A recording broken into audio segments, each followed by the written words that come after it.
L'hospitalité d'Avraham, elle n'est pas à présenter.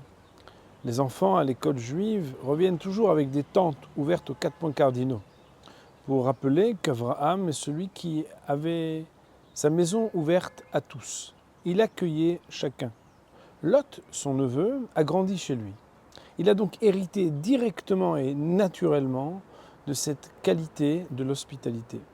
Seulement, lorsqu'on hérite naturellement d'une qualité pour laquelle on n'a pas fait vraiment d'effort pour l'acquérir, parfois cette qualité peut être un vilain défaut. Où le voyons-nous ? Bien dans notre paracha.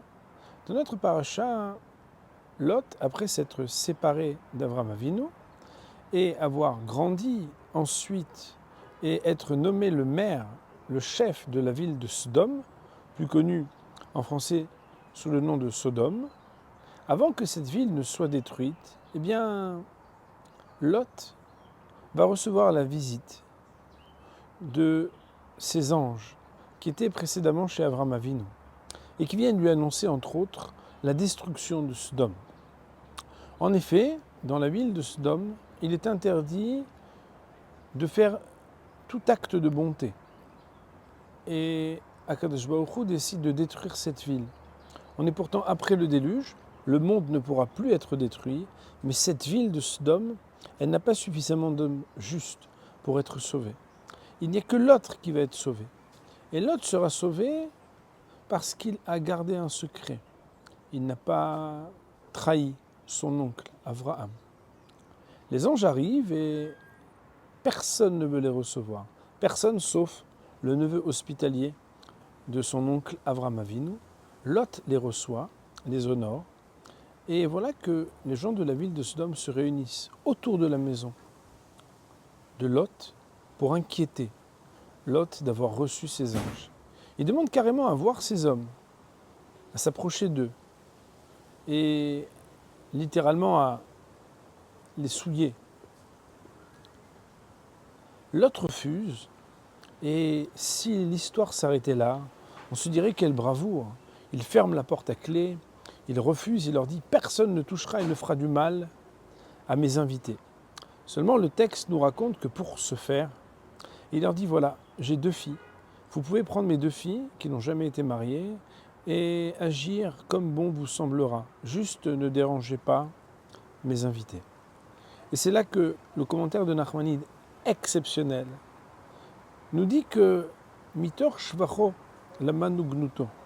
C'est là où il semblait être son éloge, l'éloge et la qualité de Lot, qu'on voit combien son déshonneur est encore plus grand. Car d'un côté, c'est au nom de l'hospitalité qu'il est capable de tout, mais de tout, ce n'est pas le meilleur, c'est aussi le pire. D'ailleurs, ça peut nous remettre en question, chacun d'entre nous.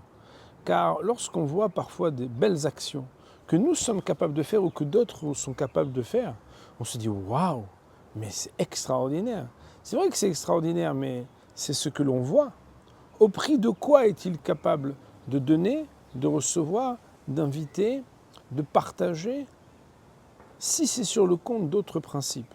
Si un homme est hospitalier, mais que c'est sur le compte de l'éducation de ses enfants, si un homme est généreux, mais c'est sur le compte de la manière avec laquelle il gère ses relations de couple, si un homme a une gentillesse et une patience, mais avec ce qu'il décide et pas avec les autres, est-ce qu'on peut dire que c'est une qualité?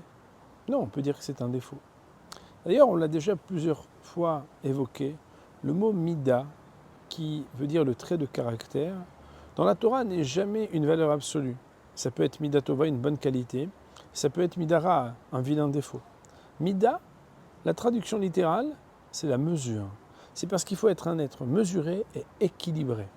Et lorsque quelqu'un a une qualité mais qui n'est pas mesurée et équilibrée, cette qualité n'est pas une qualité, elle est un vilain défaut.